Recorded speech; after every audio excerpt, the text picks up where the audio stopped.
Mimicry താരമായി വന്ന് സഹസംവിധായകനായി പിന്നീട് ചെറിയ ചെറിയ വേഷങ്ങൾ സിനിമയിൽ അഭിനയിച്ച് നായകനായി വന്ന് പിന്നീട് ഒരു ജനപ്രിയ നായകനും സൂപ്പർ സ്റ്റാറൊക്കെ മാറിയ ഒരാളാണ് ദിലീപ്. അപ്പോൾ ദിലീപിനെ വിമർശിക്കുന്നവരുണ്ട്, അദ്ദേഹത്തിനെ എതിർക്കുന്നവരുണ്ട്, അദ്ദേഹത്തിന് ഇഷ്ടപ്പെടുന്നവരുണ്ട്, എന്തുമാവാം.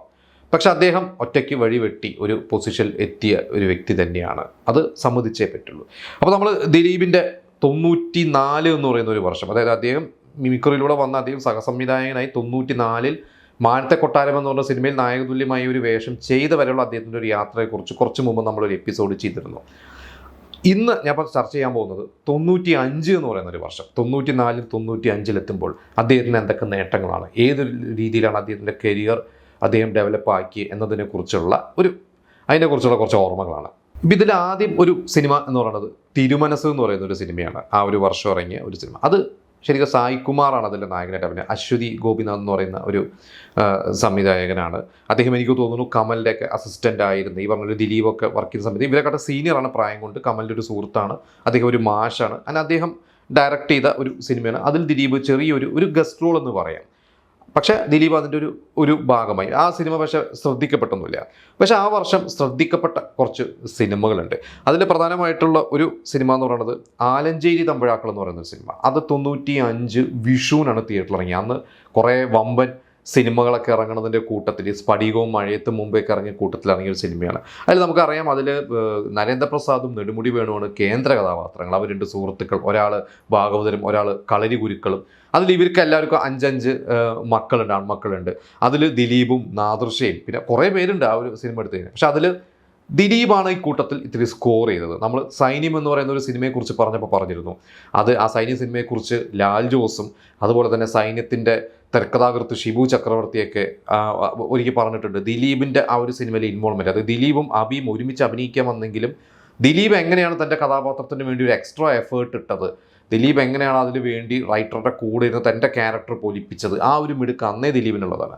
അതേപോലെ തന്നെ ഒരുപക്ഷെ ദിലീപ് അങ്ങനെ ഒരു പൊലിപ്പിച്ച ഒരു സിനിമ തന്നെയാണ് ആലഞ്ചേരി തമ്പുഴാക്കൾ. ആ ഒരു സിനിമ ആനിയാണ് നായിക. അതിൽ അവസാനം ആനി കല്യാണം കഴിക്കുന്ന ഒരു കഥാപാത്രമാണ് ദിലീപ്. അത് അത്യാവശ്യം തിയേറ്ററിൽ അത്യാവശ്യം ഹിറ്റായ ഒരു സിനിമ തന്നെയായിരുന്നു. ദിലീപിന് അത് ഭയങ്കര ഒരു ഗുണം കിട്ടിയ ഒരു സിനിമ തന്നെയായിരുന്നു. ഇത് കഴിഞ്ഞിട്ട് പിന്നീട് പറയേണ്ട ഒരു സിനിമ സിന്ദൂരരേഖ എന്ന് പറഞ്ഞ സിനിമ. അത് ശരിക്ക് ചെറിയ എന്താ പറയുക, അതൊരു ഫാമിലി സബ്ജക്റ്റാണ്. അതങ്ങനെ ഭയങ്കര ബ്ലോക്ക് ബസ്റ്റർ ഒന്നുമല്ല. സുരേഷ് ഗോപിയും ശോഭനയാണ് പ്രധാന കഥാപാത്രങ്ങൾ. അതിൽ പക്ഷേ ദിലീപ് അതിൽ സുരേഷ് ഗോപിയുടെ ഫ്രണ്ടായിട്ട് ദിലീപും ഹരിശ്രേഷ് ശോഭന. ആ സിനിമ നിങ്ങൾ പലവരും കണ്ടിട്ടുണ്ടോ എന്ന് അറിയില്ല. ഇന്നത്തെ ജനറേഷൻ ചിലപ്പോൾ കണ്ടിട്ടുണ്ടാവില്ല. കുറേ നല്ല പാട്ടുകളുള്ള ശരത്തിൻ്റെ മ്യൂസിക്കൽ സിനിമയാണ്. പക്ഷേ ദിലീപിൻ്റെ ചില ഹ്യൂമർ സീൻസ് ഒക്കെ ഉണ്ട് ആ സിനിമയിൽ. അധികമൊന്നുമില്ല. അതൊരു ഭയങ്കര ഒരു ഇമോഷണൽ ട്രാജഡി ലെൻഡ് ചെയ്യുന്നൊരു സിനിമയാണ്. പക്ഷേ ദിലീപ് ഹരിശ്രേഷ് ശോഭന അവരുടേതായ കുറച്ച് കോമഡിയൊക്കെ കൊണ്ടൊന്ന് വർക്കൗട്ട് ചെയ്യിപ്പിച്ച ഒരു സിനിമയായിരുന്നു അത്. പിന്നെ ഈ പറഞ്ഞ പോലെ വൃദ്ധന്മാരെ സൂക്ഷിക്കുക എന്ന് പറഞ്ഞ സിനിമ. വൃദ്ധന്മാരെ സൂക്ഷിക്കുകയും ഇവർ ജയറാമും ഖുഷ്ബുവാണ്. അതിൽ നമുക്കറിയാം കുറേ വൃദ്ധന്മാരുണ്ട്. ആ വൃദ്ധന്മാരുടെ ഇടയ്ക്ക് ഈ പറഞ്ഞ പോലെ തന്നെ ജയിലിൽ നിന്ന് കോടതിയിലേക്ക് ജഗതി ശ്രീകുമാറിൻ്റെ കഥാപാത്രം, പോലീസ് കഥാപാത്രം കൊണ്ടുപോകുന്ന വഴി ചാടിപ്പോകുന്ന 2 തടവ് പുള്ളികൾ, കള്ളന്മാർ, ഹരിശ്രീ അശോകനും ദിലീപും. അവർ 2 പേരും പിന്നീട് വേഷം മാറി അവിടെ വന്നിട്ട് അവരുടെ ഒരു പൂണ്ട് വിളയാട്ടമുണ്ട്. അതായത് കോമഡിയൊക്കെ വേറൊരു തരത്തിലുള്ള കോമഡിയൊക്കെ അവർ കൊണ്ടുവന്ന് അവരുടേതായ ഒരു സ്പേസ് ഉണ്ട്. നമുക്കറിയാം ദിലീപും ഹരിശ്രീ അശോകനും അവരുടെ ഒരു ടൈമിങ്, അവർ 2 പേരും സ്ക്രീൻ തിയേറ്ററല്ല സ്റ്റേജിൽ പെർഫോം ചെയ്യുന്നവരാണ് അവരൊക്കെ. അവിടുന്ന് അങ്ങോട്ട് അവർ 2 പേരുടെ ഒരു റാപ്പോ ശരിക്കും നമ്മൾ കണ്ട സിനിമകളായിരുന്നു. പിന്നീട് നമുക്കറിയാം പറക്കുന്നല്ലെങ്കിൽ മീശ മാധവനും CID മൂസൊക്കെ നമ്മൾ കണ്ടിട്ടുണ്ട്. പക്ഷെ ഇതിൻ്റെ തുടക്കകാലത്ത് ജയറാം നായകനാകുമ്പോൾ അപ്പുറത്ത് വന്ന് പൂണ്ട് വിളയാടിയ ഒരു സിനിമ തന്നെയായിരുന്നു ഈ പറയുന്ന വൃദ്ധന്മാരെ സൂക്ഷിക്കുക. പിന്നെ 3 Men Army എന്ന് പറയുന്നൊരു സിനിമ, അതും ഈ പറഞ്ഞ പോലെ അന്നത്തെ ഒരു ലോ ബഡ്ജറ്റ് സിനിമകളുടെ ഒരു ഹിറ്റ് മേക്കറായിരുന്നു നിസാർ. അദ്ദേഹം ഇതിൽ ഇന്ദ്രൻസും ദിലീപും ഈ പറഞ്ഞ ഹരിശ്രീ അശോകനും. അതിൽ ഈ പറഞ്ഞ പോലെ തന്നെ എന്താ പറയുക, പ്രേംകുമാറാണ്. ഹരിശ്രീ അശോകനല്ലേ, പ്രേംകുമാറാണ് അതിൽ. എനിക്ക് തോന്നുന്നു ഹരിശ്രീ അശോകനുണ്ട്. ഹരിശ്രീ അശോകനും അതിലൊരു എനിക്ക് തോന്നുന്നു ഒരു ബ്രോക്കറായിട്ടൊക്കെയാണ് ഹരിശ്രീ ചെയ്തിരിക്കുന്നത് ആ സിനിമ. പക്ഷേ ഈ പറഞ്ഞ പോലെ നല്ല ശ്രദ്ധിക്കപ്പെട്ട സിനിമയാണ്. അന്ന് ശരിക്കും പറഞ്ഞെങ്കിൽ പ്രേംകുമാറിന് ഇന്ദ്രൻസിനൊക്കെയാണ് താരമൂല്യമുള്ളത് ദിലീപിനെക്കാട്ടും. പക്ഷെ ദിലീപ് അവരുടെ കൂടെ നിന്ന് പിടിച്ചു നിന്ന് അത് ഭയങ്കര എന്താ പറയുക, ദിലീപിൻ്റെ കരിയറിൽ ഗുണം കിട്ടിയ സിനിമകളൊന്നത് ശരിക്കും അന്ന് ഈ ലോ ബഡ്ജറ്റ് സിനിമകളുടെ ഈ പറഞ്ഞ പോലെ സൂപ്പർ സ്റ്റാർസായ മമ്മൂട്ടി, മോഹൻലാലും, സുരേഷ് ഗോപിയും, ജയറാമും ഇവരുടെയൊക്കെ സിനിമകൾ കഴിഞ്ഞാൽ കുറച്ചൊരു ലോ ബഡ്ജറ്റ് സിനിമകൾ അതും ഓടുന്ന ഒരു സമയമാണെന്ന്. ഈ ജഗദീഷ് സിദ്ദിഖിൻ്റെ ഒരു സിനിമകളുടെ ഒരു കാലം ഉണ്ടായിരുന്നു. നമുക്കറിയാം മിമിക്സ് പരേഡും കാസർഗോഡ് കാതർബായും ഒക്കെ ഉള്ള സിനിമകൾ. അത് 91 മുതൽ അത് 94 വരെ അത് പോയി. പിന്നെ 95 ശ്രദ്ധിച്ചു കഴിഞ്ഞാൽ ജഗദീഷും അപ്പുറത്തുണ്ട്, ഹീറോ ആയിട്ടൊക്കെ ചെയ്യുന്നുണ്ട്. പക്ഷെ കൂടുതൽ സിദ്ദിഖ് അന്ന് കൂടുതൽ ക്യാരക്ടർ റോളുകളിലേക്കും വില്ലൻ റോളുകളിലേക്കൊക്കെ മാറി. പക്ഷെ ആ ഒരു സ്പേസ് പണ്ട് ജഗദീഷ് സിദ്ദിഖ് പോലെയായിരുന്നു. പിന്നീട് ഈ പറഞ്ഞ പോലെ ദിലീപ്, ഹരിശ്രീ അശോകൻ അവരുടെ സിനിമകൾ, പ്രേംകുമാർ വന്നു, പ്രേംകുമാറിൻ്റെ സിനിമകൾ, അങ്ങനെയൊക്കെ വന്നിട്ട് രസമുള്ള ഒരു കാലഘട്ടമായിരുന്നു ശരിക്കും അത്. തിയേറ്ററിലും പിന്നീട് ഈ പറഞ്ഞ പോലെ A സെൻറ്റേഴ്സിൽ അല്ലെങ്കിൽ പോലും B സെൻറ്റേഴ്സിലും C സെൻറ്റേഴ്സിലും പിന്നീട് അതിൻ്റെ ഒരു കാസറ്റ് ഇറങ്ങുമ്പോൾ കാസറ്റിന് വിൽപ്പന വരിക, അങ്ങനെയുള്ള ഒരു കാലഘട്ടമായിരുന്നു അത്.